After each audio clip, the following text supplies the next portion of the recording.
안녕하세요.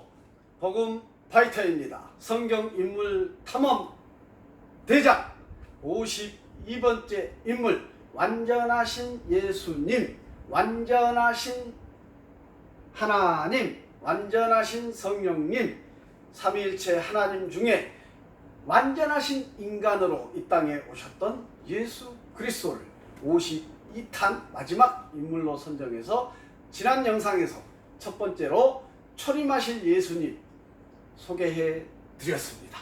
이제 예수님의 두 번째 영상 시작해 보도록 하겠습니다. 자, 예수님에 대해서 1부터 4번까지 해서 초림하실 예수님에 대해서 소개해 드렸습니다. 이번에는 5, 6, 7 단락으로 세 파트로 나눠서 예수님에 대해서 소개해 보려고 합니다. 자, 여기 무슨 술병이 있습니다. 저는 술을 하지 않습니다.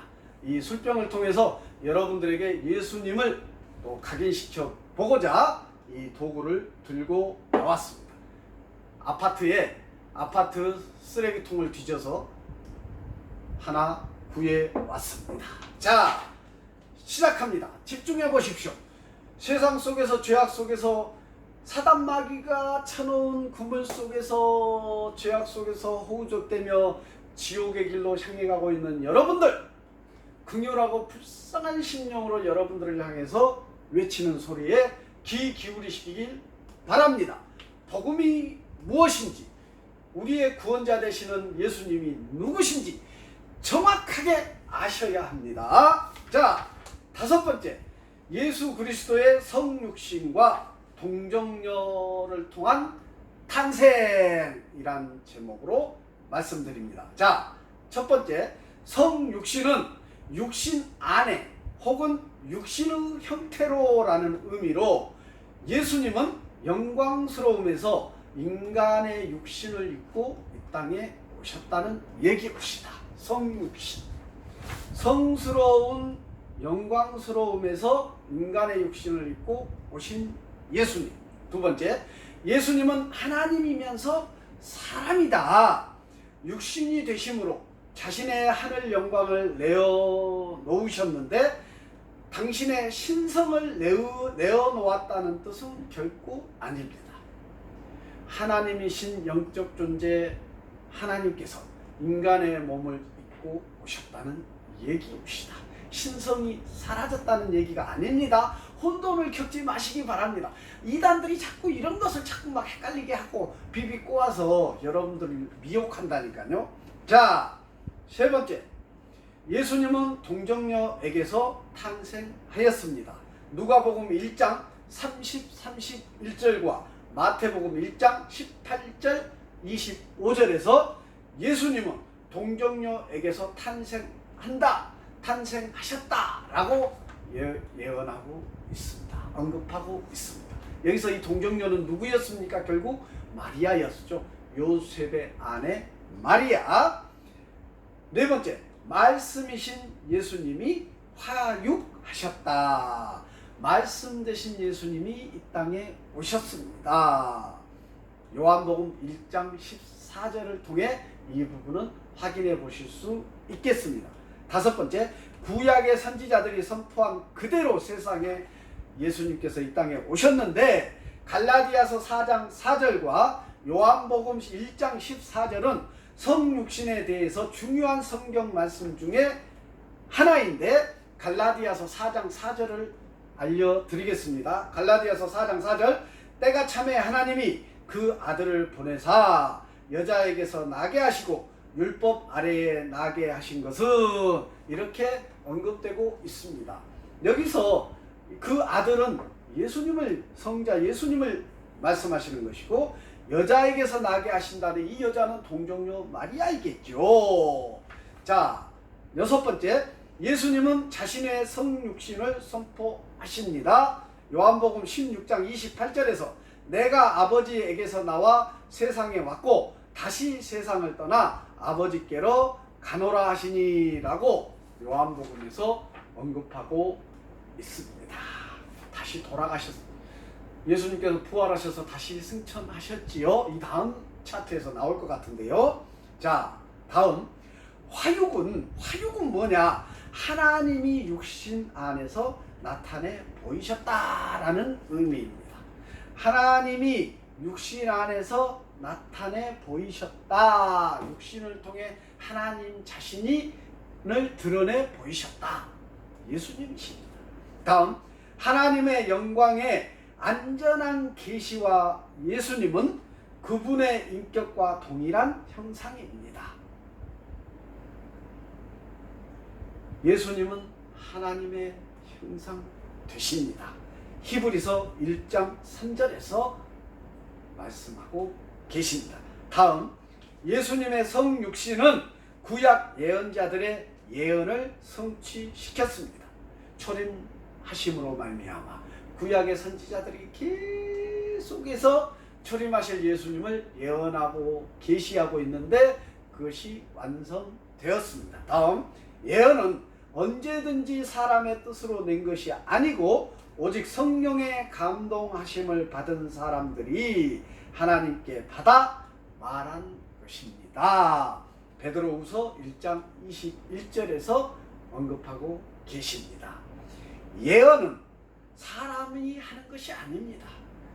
이단 교주들이, 가라지 목사들이, 가라지 종들이 하는 것이 아니라니까요. 예언은 성령의 감동받은 만인 제사장, 그리스도인들이 받은 사람들이, 감동받은 사람들이 하나님으로부터 받은 말을 하는 것이 예언이라는 거죠. 예언. 기억하시기 바랍니다. 아무나 예언하는 게 아니라니까요. 자, 6번째입니다. 예수 그리스도를 소개하는 6번째, 예수 그리스도의 몸인 교회. 그러니까 오늘날 얘기하는 교회가 십자가 달린 건물 교회 말고 제가 계속해서 언급했습니다. 내가 교회입니다. 성령께서 내주하시는, 죄를 회개하고 예수님을 구주로 영접하여서 성령께서 내주하시는 내가 교회입니다. 십자가 달린 건물은 연합해서 예배하는 공간입니다. 그런데 우리가 그냥 예배당, 예배처소, 모여서 예배하는 곳 이렇게 말하기가 불편하니까 그냥 교회라고 하는데요. 교회는 성령께서 내주하시는 내가 교회라니까요. 내가 교회입니다. 십자가 달린 건물은 예배당입니다. 예배당. 교회들이 연합해서 모이는 장소가 십자가 달린 건물 예배당입니다. 자, 첫째, 예수님이 십자가에 죽으시기 전에 교회를 세우실 것이라고 예언합니다. 마태복음 16장 18절에서 말씀하시는데, 교회는 헬라어로 에클레시아, 부르심을 입은 자들이다. 에클레시아입니다. 교회는 부르심 받은 자. 그러니까 죄를 회개하고 예수님을 구주로 영접하였다. 복음을 듣고 그 복음을 은혜로 깨달아 믿음이 들어간 자, 그 자가 바로 교회옷이다. 오늘날 여러분도 전도자의 복음을 듣고 깨달아서 은혜로 깨닫게 되고 믿음으로 말미암아 죄를 회개하고 예수님을 구주로 영접하면 당신이 바로 교회올시다. 교회입니다. 두 번째, 바울은 이렇게 말합니다. 에베소서 2장 20절에서 너희는 사도들과 선지자들의 터 위에 세우심을 입은 자라. 세우심을 입은 자라 그랬습니다. 그러니까 저를 얘기합니다. 믿음 안에 있는, 의대 안에 있는, 복음을 믿는, 죄를 회개하고 예수님을 구주로 영접한 자, 저를, 바로 나중에 구원받을 여러분들을 의미하고 있습니다. 그리스도 예수께서 친히 모퉁이 돌이 되셨느니라. 바로 믿음 안에 있는 교회된 나의, 만인 제사장 나의 모퉁이 돌이 되어주신 예수님. 정말 아멘이요. 순종하겠습니다. 당신의 그 사랑과 은혜에 순종으로 답하지 아니할 수 없습니다. 자, 다음, 교회는 그리스도의 몸인데 교회는 신부이며 예수님께서 신랑으로, 바울은 교회와 그리스도와의 관계를 아내와 남편의 관계로 비유하고 있습니다. 에베소서 5장 21절부터 31절까지 읽어보시면 이런 내용이 언급되고 있습니다. 교회는, 그러니까 제가 교회입니다. 교회는 예수 그리스도의 몸입니다. 교회는 예수님의 신부입니다. 예수님께서 신랑 되십니다. 바울은 교회인 나와 예수님과의 관계를 아내와 남편의 관계로 비유하고 있습니다. 에베소서 말씀에서. 다음, 모든 믿는 자는 하나님의 제사장입니다. 베드로전서 2장 5, 9, 10절에서 언급되고 있는데요. 몸의 모든 지체는 살아있는 돌인데 예수님은 모퉁이 돌과 머릿돌이 되십니다. 베드로전서 2장 10절에서 너희가 전에는 백성이 아니더니 이제는 하나님의 백성이요 은혜로 믿음 안에 들어오면 하나님의 백성이요 전에는 긍휼을 얻지 못하였더니 이제는 긍휼을 얻는 자니라. 우리 모든 성령께서 내주하시는 우리는 만인 제사장입니다. 구약시대에는 예수님께서 이 땅에 오시기 전에는 특별한 종을 선택해서 제사장을 삼았습니다. 근데 예수님께서 친히 인간의 몸을 입고 이 땅에 오셔서 죄의 문제를 해결해 주심으로 말미암아 이제 우리는 우리 스스로가 모든 믿는 자들이 제사장입니다. 그래서 만인 제사장이라고 언급합니다. 우리가 다 개인이 교회요 내가 다 제사장이옵시다. 얼마나 책임이 막중합니까? 그 책임 중에 가장 중요한 것이 제가 누누이 뭐라고 했습니까? 복음 전파다. 여러분들에게 나아가서 세상 속에서 죽어가는 죄악으로 죽어가는 여러분들에게 나아가서 복음을 전파하여 영혼 구원하여 제자 삼는 일이 이 제사장, 오늘날 이 청지기 인생을 살아가는 인생들에게 가장 중요한 사명이라고 누누이 말씀드렸습니다. 다음, 제사장의 중요한 특권은 중보자이신 예수 그리스도를 통해 하나님에게 나아가는 것입니다. 제사장이 옵시다. 하나님께 이제 나아갈 수 있게 되었다니까요. 감격스럽지 않습니까? 구약시대에는 제사장들만이 제사를 올려서 죄를 올리고 용서받는 길을 받았습니다. 그런데 지금 내가 제사장이라니까요. 내가 교회라니까요. 그래서 내가 하나님께 죄를 직접 죄를 고백하고 회개할 수 있고 하나님으로부터 직접 용서를 받는다니까요.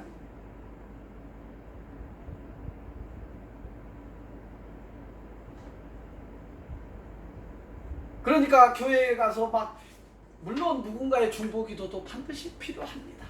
그런데 나에게는 그런 어떤 중보할 수 있는 뭐가 없다라고 생각하고 목사님이나 교회의 누군가에게 기도를 받아야만 문제가 해결된다라고 인식하는 것은 잘못된 것이다. 이단 교주들이 그렇게 합니다. 자기가 예수이냐. 교만의 극치입니다. 자, 내가 교회고, 내가 제사장이고, 내가 중보자이신 예수님께 나아갈 수 있습니다. 예수님께서 중보자가 되셔서 하나님과의 사이에서 문제들을 해결해 주실 줄 믿습니다. 아멘. 예수님은 우리의 대제사장입니다. 히브리서 4장 14절에서 언급하고 있습니다. 나는 제사장이요 예수님은 대제사장 되십니다. 아멘. 기억하십시오. 우리가 예수님을 믿음으로 구주로 영접하여야 하는 이유가 분명해지고 있습니다. 다음 7번째 차트, 십자가에서 예수님께서 죽어주셨습니다. 첫 번째, 예수님은 세상 죄를 위해 희생을 당해 죽으심으로 우리의 구속자가 되셨습니다. 구속은 건져내는 것 혹은 값을 지불하여 구원을 얻는 것, 이렇게 해석이 됩니다.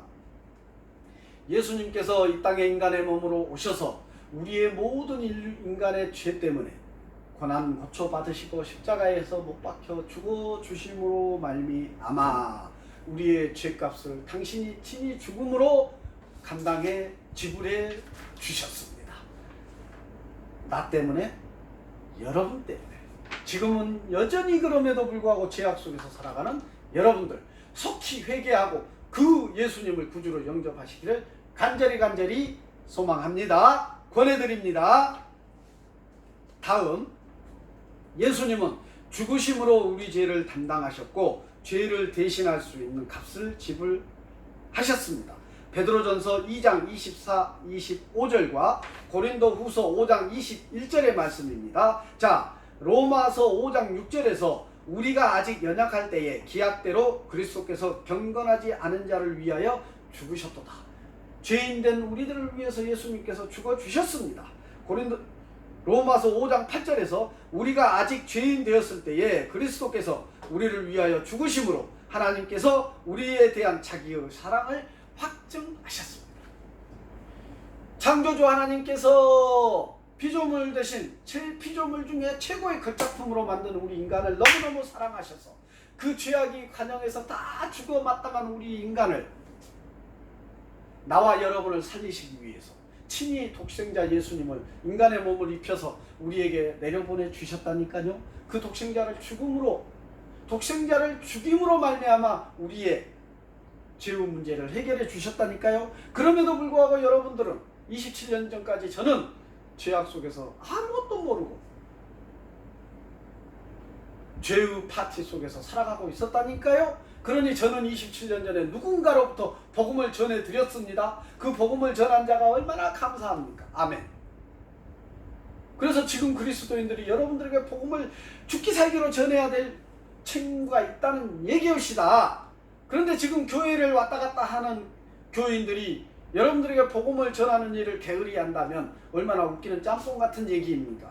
만약에 여러분들께서 지금 죄악 속에서 헤매고 있는데 그 누구도 여러분에게 복음을 전하는 사람이 없었다면 얼마나 지금 한국교회와 한국교회 그리스도인 자칭 교인들이 얼마나 무책임한 일인지 저 스스로 돌아봐야 될 줄 믿습니다. 여러분 행여나 정말로 하나님께서 여러분을 선택해서 전도자를 여러분들에게 보내시거들랑 그럼에도 불구하고 보내시거들랑 진지하게 들으시고 은혜 얻기를 권해드립니다. 아멘. 마지막으로 인간은 십자가에서 죽으신 그리스도를 영접함으로 의롭다 하심을 받습니다. 칭의는 하나님이 예수 그리스도에 대한 신앙을 근거로 죄인을 의롭다고 선언하시는 것입니다. 로마서 3장 24절에서 그리스도 예수 안에 있는 속량으로 말미암아 하나님의 은혜로 값없이 의롭다 하심을 얻는 자 되었느니라. 죄를 회개하고 예수님을 구주로 영접한 내가, 성령께서 내주하시는 내가 바로 하나님의 은혜로 값없이 의롭다 하심을 얻은 자가 되었다는 얘기옵시다. 왜 값이 없습니까? 예수님께서 죽어주심으로 죄 문제를 해결해 주셨습니다. 내가 값을 뭔가 지불한 것이 없잖아요. 제가 생각해도 없다니까요. 예수님께서 해결해 주셨다니까요. 그 문제를. 여러분들도 믿음을 구원을 얻는데 어떤 값을 지불하라는 얘기를 전혀 하고 있지를 않습니다. 은혜오시다. 선물이오시다.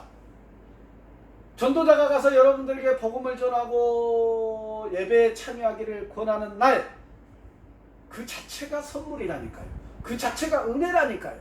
그런데 여러분들이 그 은혜를 발로 차버리는 것 아니겠습니까? 오히려 비방하고 돌을 던지고 소금 뿌리고 얼마나 기가 막힐 노릇인지 모르겠습니다. 제 입장에서는, 하나님 입장에서는. 하나님께서 천사를 보내서 성령에 충만한 자를 여러분에게 보내서 복음을 전해서 여러분들이 구원을 얻기를 소망하는 그 사랑하고 근육한 마음으로 하나님께서 그 전도자를 보내었는데 여러분들이 그 사람들을 거부하고 욕하고 반대하고 하나님의 마음은 어떠하실까요? 저는 느낄 수 있다니까요. 아멘. 자, 두 번째 영상 예수님에 대해서 소개해 드렸습니다. 자, 제가 술병을 하나 가져왔습니다. 제가 27년 전에요, 믿음이 들어오기 전에는 술을 무지막지하게 마신 적이 많답니다.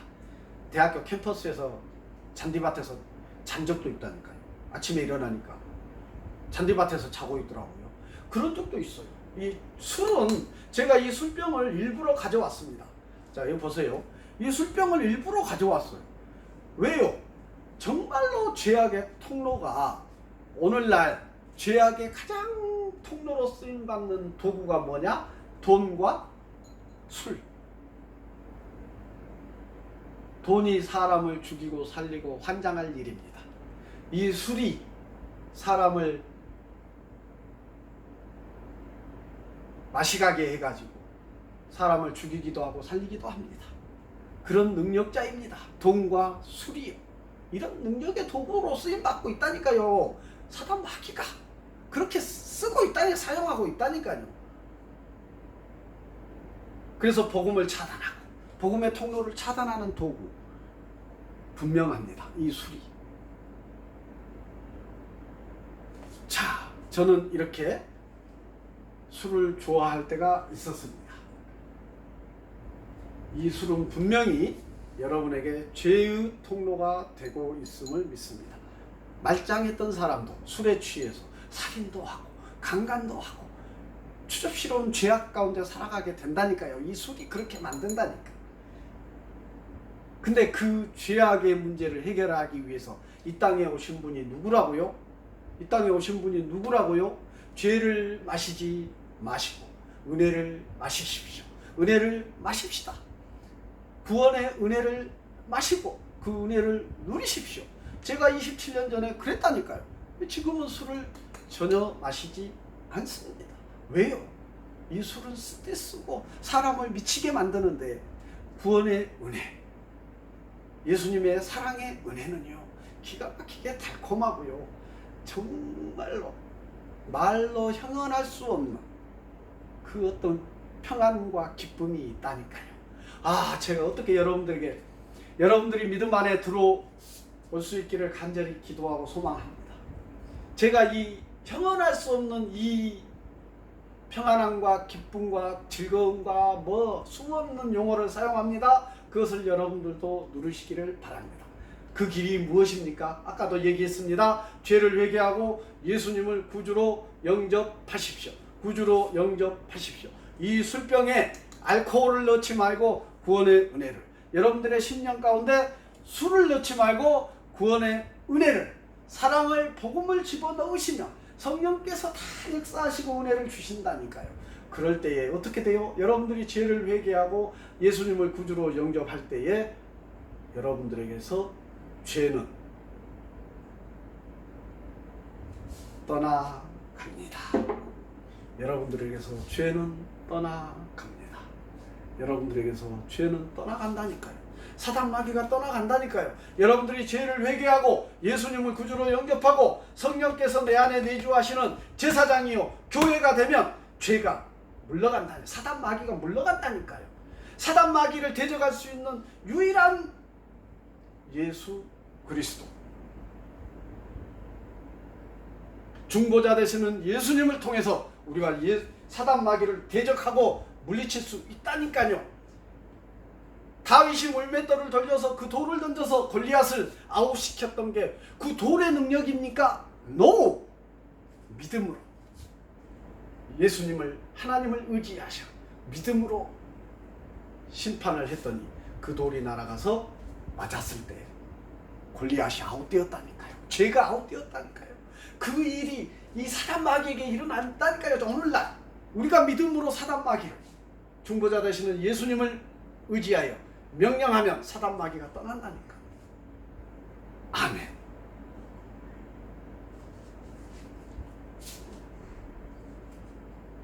자,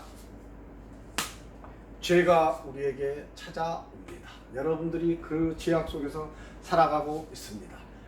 여러분들이 죄를 회개하시고 예수님을 구주로 영접하십시오. 이 술병이 여러분입니다. 제 27년 전에 저의 모습입니다. 죄를 회개하고 예수님을 구주로 영접하여 모셔드리십시오. 여러분들의 마음과 삶 속에서 예수님을 구주로, 주인으로 모셔드리며 그 죄의 자리가, 죄가 떠나가고 그 자리에 눈에 보이지 않습니다. 성령께서 여러분들 안에 내주하심으로 여러분의 인생을 천국의 길로, 청지기 인생을 천국의 길로 인도해 가실 줄 확신합니다. 아멘. 제가 그렇게 믿습니다. 저도 그 천국의 길을 우여곡절이 있습니다. 그래서 우리의 믿음은 인내입니다. 인내의 인생을, 청지기 인생을 살게 하시지만 그 종착지는 천국이옵시다. 그런데 죄와 함께 살아가는 존재들은 화려합니다. 술 먹으면 기분 좋고 돈 많이 벌면 뭐 세상 모든 걸 가진 것처럼 뭐 사기치고 난리 부르스지요. 돈 가지고 장난질하고 기가 막히게 사는 것 같죠. 죄송하지만 그 길을 끝은 평탄하게 즐겁게 재미지게 사는 것 같지만 그 길의 끝은 지옥이 올시다. 죄를 회개하지 않으면 돈이 아무리 많아도 그 길의 끝은 지옥입니다. 아무리 내가 지금 현재 죽기보다 힘든 환경 속에서 살아갈지라도 죄가 나에게서 떠나고 성령께서 인도하시는 청지기 인생을 살아간다면 아무리 힘든 역경 속에서 살아가더라도 하나님께서 그 인생을 책임져 주실 줄 믿습니다. 그 인생의 끝은 천국이옵시다. 자, 여러분 말씀드립니다. 죄를 회개하십시오. 예수님을 구주로 영접하십시오. 그리고 여러분들을 지금 장악하고 있는 영적 존재 사단 마귀에게 대적하십시오. 저도 대지합니다. 내가 주 예수 그리스도를 이름으로 명령하노니 더럽고 지저분하고 악한 사단 마귀야, 귀신아 물러가라, 명령할 수 있습니다. 중보자 되신 예수님 때문에, 오늘 소개해드린 중보자 되신 예수님 때문에 가능한 일이옵시다. 지금 이 청지기 인생 가운데서 가능한 일이라는 것 분명하게 깨달으시기를 바랍니다. 마치겠습니다.